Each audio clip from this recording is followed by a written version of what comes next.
from Aiyer. Thank you.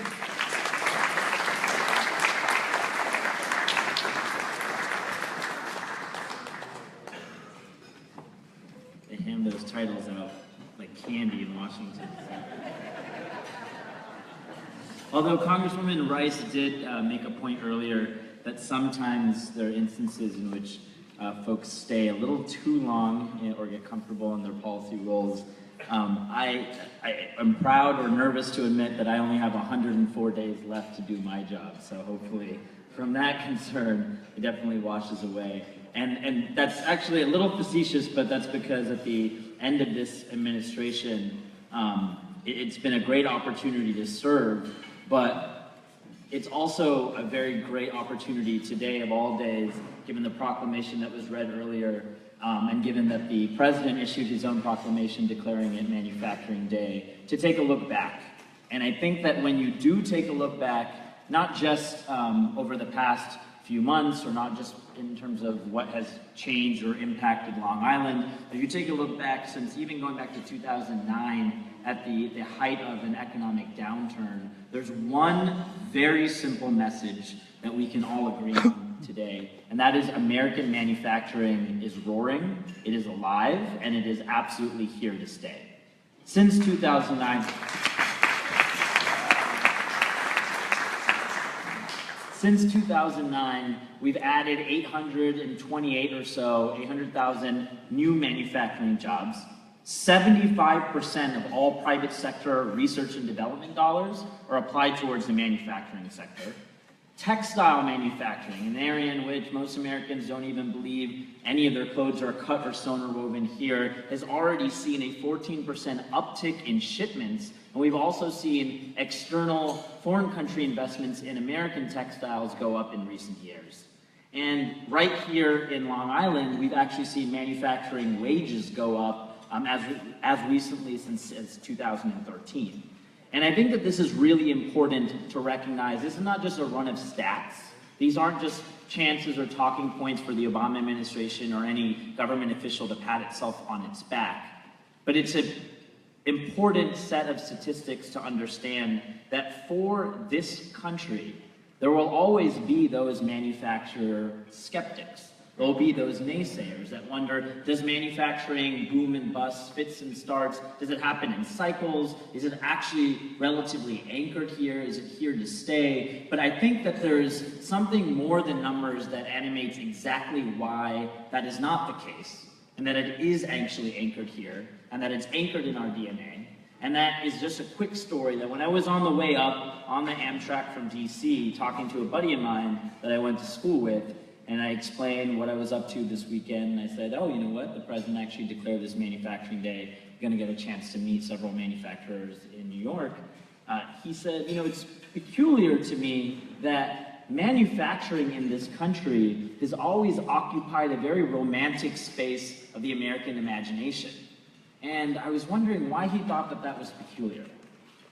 This is a country that knows about grit and resilience and knows that the way we move forward, the way we tackle challenges of our time, is by building things with our own two hands. This is a country that knows that if we're going to chart a path forward, even if that manufacturing doesn't look like what it looked 50, 60 years ago, we're going to do so by building things with our own hands. And so that quote-unquote peculiar space of the American imagination is not that it's tucked away for those that choose to believe it, it's that it's tucked away and ingrained in the very DNA of this country. And that's important because even though I know Anne mentioned several folks that are part of this consortium, and all of you are contributing to an epic step into the next century of manufacturing, the stories of manufacturing in America are taking place right here. And that's a story as real as manufacturing itself. And by that I mean it's the story of companies like Aqua Vectors that actually is taking clean electronic detoxification to clean water and actually paired up with the National Science Foundation grant to help commercialize its technology. It's also the story of Cofepheron. I might be mispronouncing that, I apologize. That's a drug developer, not too far off near Stony Brook, that's actually using orally digested molecular treatments that once digested, regroup within the body, and then once regrouped, go ahead and target new cells. And it's the story of companies that spin out of accelerators and incubators in town, like Shapeways, that allows you to more readily 3D print your items and needs. But the interesting element there is that the 3D printing doesn't just happen in Long Island, it also happens in the Netherlands. So one thing that we know to be fundamentally true is that when it comes to Long Island, when it comes to New York State, when it comes to America, the talent is here. And the talent happens in those communities. But the question is, how do we actually sustain it? How do we build upon it? How do we pave a road into the next century for it?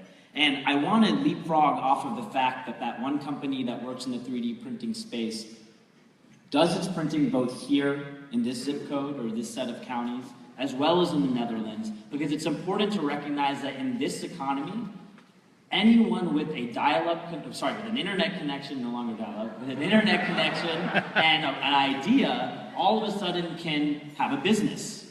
That means that your first sale can just as easily be in Boston as it can be in Beijing. It means that the world is changing by way of technologies, that manufacturers are actually weaving in semiconductors and sensors into fabrics, so that way a soldier in a theater of war can actually be communicating back with its own base, even if that soldier is MIA, because the fabrics are reading its vital signs. It means that as technology starts to communicate with other pieces of technology in ways that we've never seen before, we have a responsibility to do two things. One, make sure that we have the resources for anyone of any stripe and any background to compete in this space. And two, make sure that we recognize this modern face of manufacturing and define that changing face of manufacturing to generations to come. So with that in mind, I want to give you 3 areas in which that the federal government is starting to take steps in this space. And I say this not simply, again, to take a victory lap of what the federal government has done, and therefore all is done with the world, all is right in the world, but specifically to point out that if there are areas to partner and that there are areas that we haven't yet partnered, then we need to do more, and they start with conversations like this, and they start with efforts like MCLI. 7,544 patents were issued in New York State in 2015 alone. Now, I come from the US Patent and Trademark Office, so I'm drinking the Kool-Aid a little bit here, but if you actually look at patent filings, it's a pretty strong indicator of research and development activity going on in a community. That means the research and development work is alive and well here, but we also know that particularly when it comes to intellectual property, patents that are issued often end up fueling manufacturing-intensive jobs, which means that there's a very, very, very strong and important relationship when it comes to breaking cutting-edge innovation into the lab and the marketplace and commercializing that out into the manufacturing space and driving home new solutions. That means we at the USPTO have a very strong responsibility to help any manufacturer figure out how the heck you actually navigate that. Because the IP system can at times be complicated, can at times be long, so we're taking steps to amend that. Right now, we've actually launched under this administration a 50-state pro bono program. So if you're an under-resourced or maybe even a disconnected community in this country that isn't wholly aware of how to even go about filing or starting to get a patent, then we can help you with that. Also, if you're not entirely sure whether or not an intellectual property strategy is for you or at your disposal, then there's an online tool called the IP Awareness Assessment Tool that you can find at uspto.gov that literally allows you to input different categories and aspects of your company without revealing too much proprietary information, and it will actually guide you and say that a copyright protection is necessary for you, a trade secret protection is necessary for you to assert, or maybe it's a patent, or maybe it's a trademark. We've also, for the first time in this country's history, just a few months ago, President Obama signed a new trade secrets law, a new trade secrets bill into law, which gives this country a federal cause of action for trade secrets protection. This is something that, as Ann mentioned, that with a lot of committees that convene in Washington, for the prior 2 rounds of the Secretary of Commerce's Manufacturing Council, there has been a very, very strong thirst for trade secrets protection, and we actually were able to get that done this year. In prior memory, we had a patchwork of trade secrets protections, which meant that for interstate shipping, no two trade secret protections were alike. Now you have a uniform cause of action. So these are steps that we're taking to help you navigate that IP process. But there's more that needs to happen than just simply protecting your ideas when it comes to manufacturing. You all know that. And for far too long, a lot of investors, even if they look and see that IP is a very strong indication that you would be a good bet into the marketplace, sometimes they see what they proverbially will refer to as two different dips in the valley. One, you have to raise the money and actually cross that initial hurdle. And two, you actually have to build a capitally intensive prototype to actually get your product off the ground. So for a lot of folks and a lot of investors and a lot of VCs, they'll back away. That is not the way that we're going to help sustain this progress of American manufacturing. That's why today the White House actually announced that the Department of Energy will dedicate $3 million worth of grants in hydrogen fuel technology. It's also why today the NIST Manufacturing Extension Partnership Centers, that I mentioned, will dedicate $4 million to embedding manufacturing consultants to a whole national network of manufacturing institutes dedicated to the new frontiers of technology. So these are going to be manufacturing consultants embedded in regions from the West Coast up here, all the way up here, focused on additive manufacturing, integrated photonics, flexible electronics, just to make sure that when it comes to new R&D that's going on in the factory floor, if you're a small business and you feel you don't have the tooling or you don't have the expertise on site, you can now apply for these grants to bring that talent to your own factory floor. But we also know that sometimes larger OEMs, they're the ones that tend to be at the tip of the spear when it comes to integrating brand new technologies. Hell, they've got the cash. Tier 1, Tier 2, Tier 3 part suppliers, they want to keep up. They know that that's the direction that their larger client base is going, but maybe they don't have the capital to invest in new technology. Maybe they don't even know if their technology is going to give them a good return on investment. That's going to create a strong disconnect between our supply chain and our end manufacturer and our end user.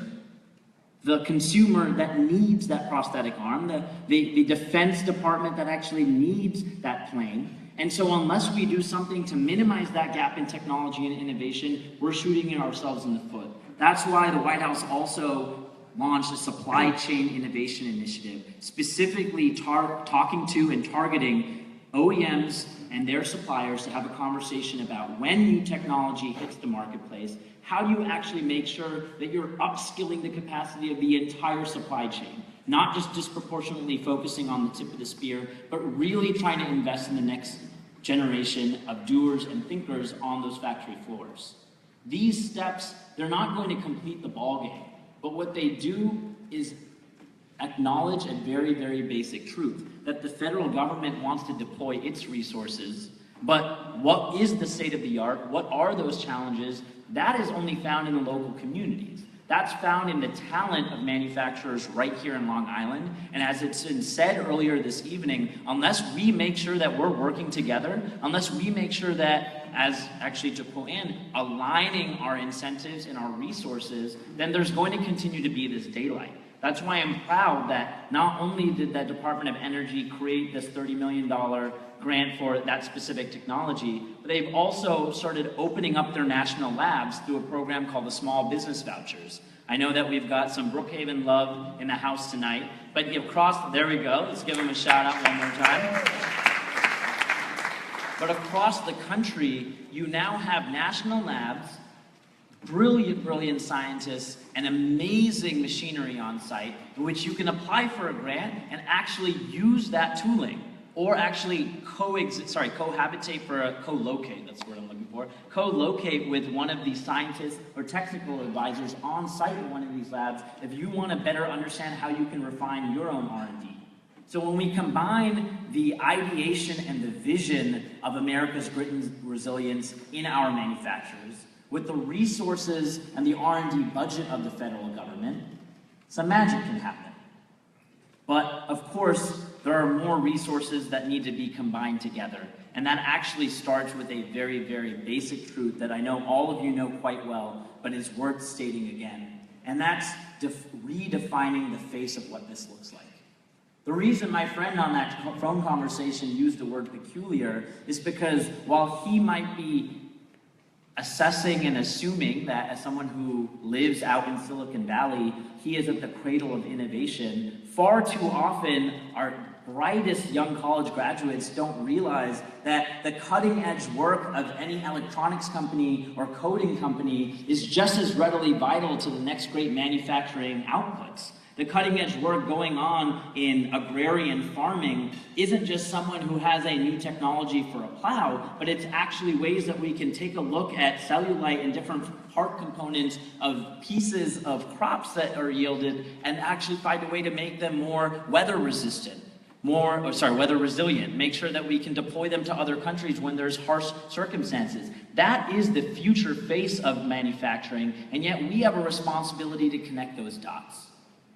It means that any time we have an opportunity to talk to that friend on that train that doesn't really get it, that we have to speak up. It means any time that you introduce yourself over beers at a bar that, hey, I work in manufacturing, it's your responsibility, just like it's my responsibility, to go back to our respective peers to speak up and define what the modern face of manufacturing looks like, or where we think we might be headed.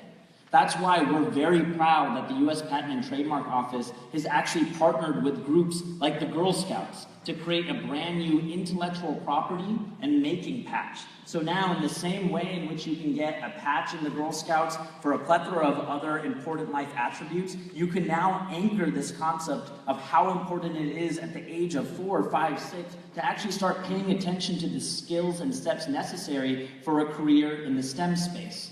It's also why we're very proud to partner with groups like the YMCA and after-school boys and girls programs clubs, because it gives us a chance to actually put 3D printers, desktop 3D printers, in the hands of these kids who see this concept of retooling things with Legos or Lincoln Logs as something that they can actually design on their own and build on their own.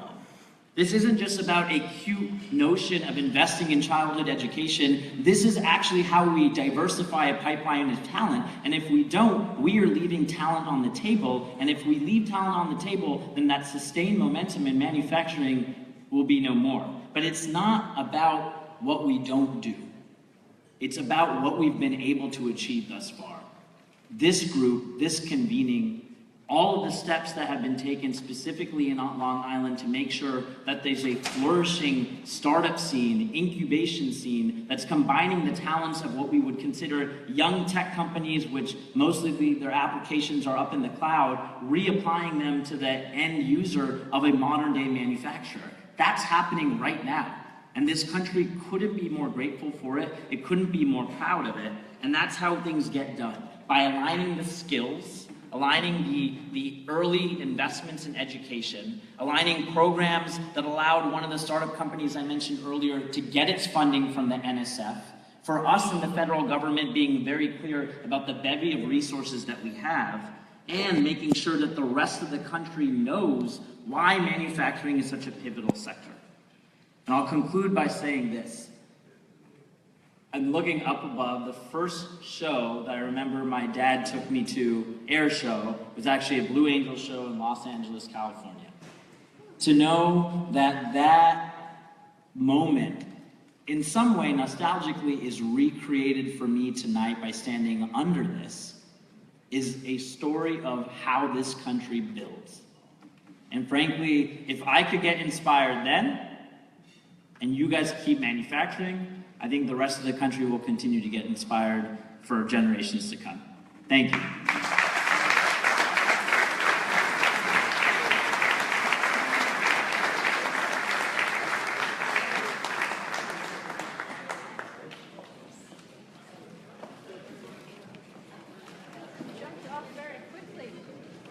You jumped off the stage really fast. It's okay. So I want to say, was he not the right choice for the Long Island Speaker tonight? Thank you. So I had to be cognizant that you are a government employee. So I had to be careful, but I think we're within the range. That it's appropriate that I give you this shirt because you understand the innovation and the history that is Mitchell Field. So.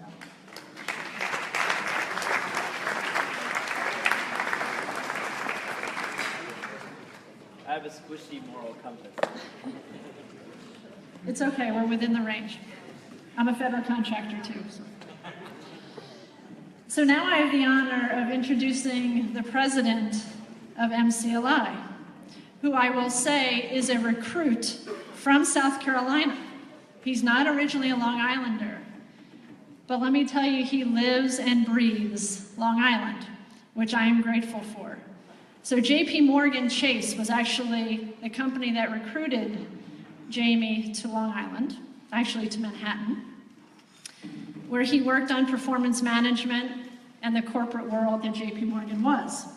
And then Computer Associates snagged him out to Long Island, where he had then worked for performance management in the HR department. So you can pretty much say that his corporate experience was about outcomes. It was about performance. And I will say, he was not meant for the corporate world. So he branched out into the nonprofit world. So now how do we get nonprofit and performance outcomes to merge? Enter MCLI. So I have the vision that I've shared with you, and now Jamie has the task of getting you those performance outcomes, of which he will work side by side with you, and we will prove that Long Island continues to be the leader in innovation and advanced manufacturing. So to tell you it is an honor to introduce Jamie Moore is putting it mildly. I am proud of him, and I am thrilled to introduce him as the president of MCLI. Yes, we are. Long Island is the best. Geez, no pressure. All right, so MCLI in a sentence is the voice of manufacturing. We need a collective voice. And I'm going to talk to you briefly. The norm on Long Island is the family company that's grown over the years, or the company that's just starting, where we're making world-class leading products in multiple sectors. I have, with my business partner, Matt Berger, walked over 500 floors over the last 4.5 years. And we are consistently amazed with what's done on Long Island, with the strength of the leadership, with the hard work and effort and innovation and creativity of the workers, and the stories that we hear. There are companies that are the exception that leave here, but the norm is manufacturing stays and manufacturing is strong.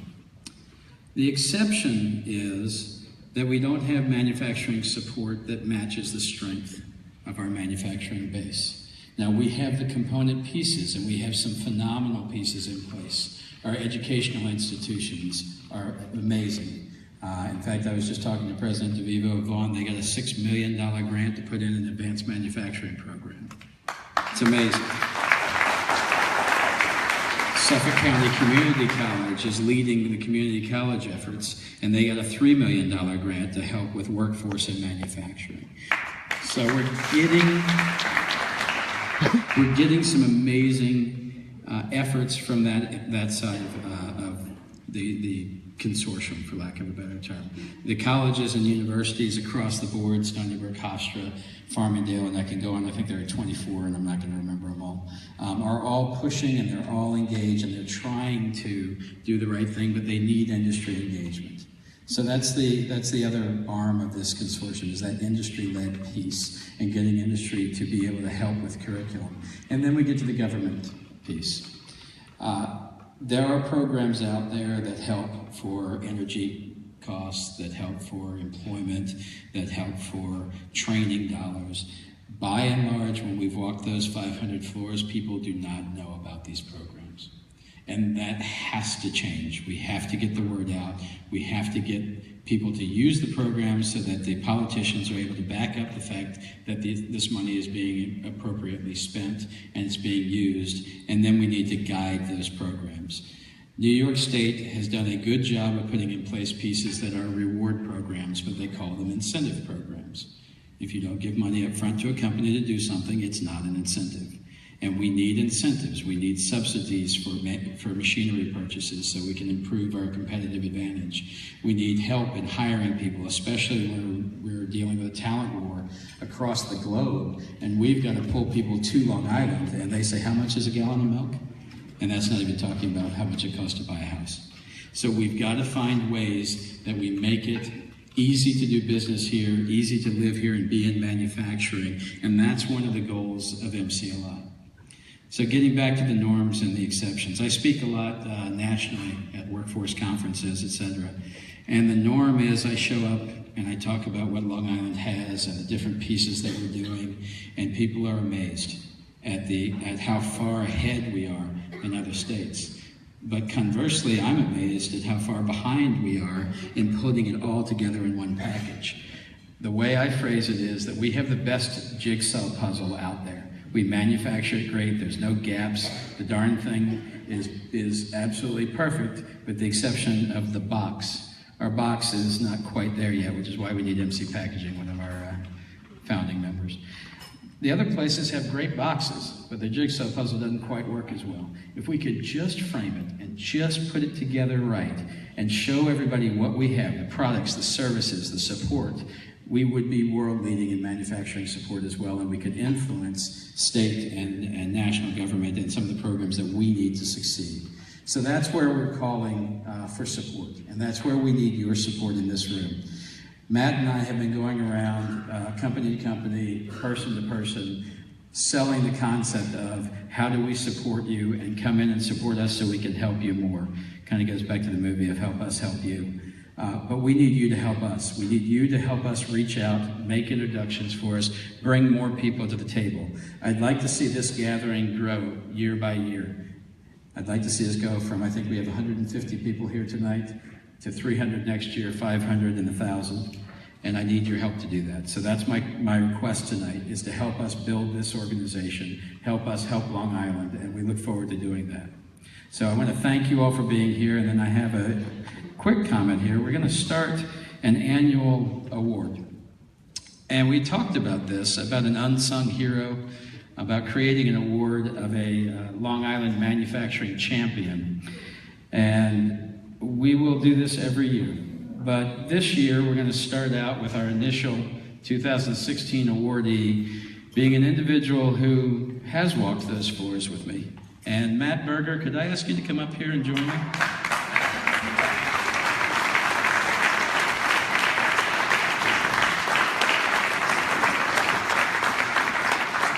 So Matt, I need a manufacturer on Long Island to put your name on this.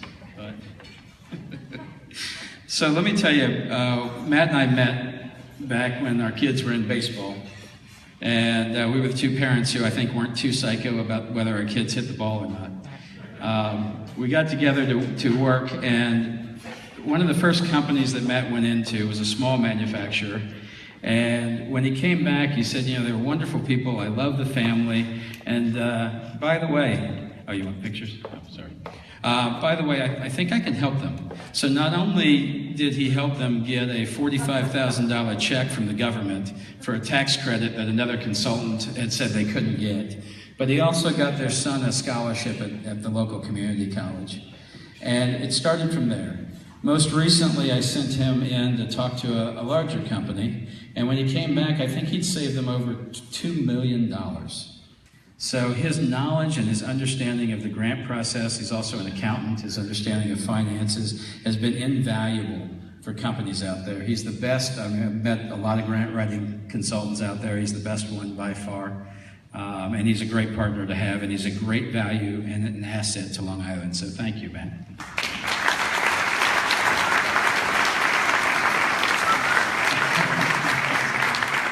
I'll have you give a speech next year. Matt prefers behind the scenes, but he does so much that it's worth it. Actually, I'll give you a quick numbers. We've brought in over $26 million for Long Island manufacturers over the last 3 years through grants, etc. And Matt personally has helped keep over $15 million worth of business or bring it to Long Island in the last 2 years, hiring 11 people, and what could we do to help them out? So we went in and we got them to be taken over by another company. They kept the Raytheon contract worth $2.4 million on Long Island. They kept those 11 employees hired, and they're now a $4 million division of that business. So again, great results.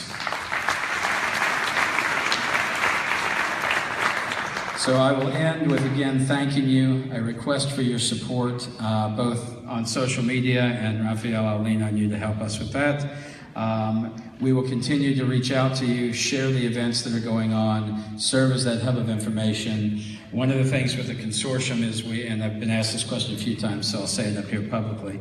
We are not here to step on anybody's toes. We're here to partner with the other organizations on the island, to partner with the educational institutions, and most importantly, to partner and be led by industry. And we need your engagement. We need you telling us what we can do to help. We need your advice on legislative agendas. We need your advice on programs that you need, on help that you need, and we will do our very best to help you. So we have dinner and dancing for the rest of the evening. I hope you stay with us, and I hope people end up on the floor. This is a Makers and Shakers Gala. I know you all make stuff, so now we have to shake stuff. And thank you so very much for being here.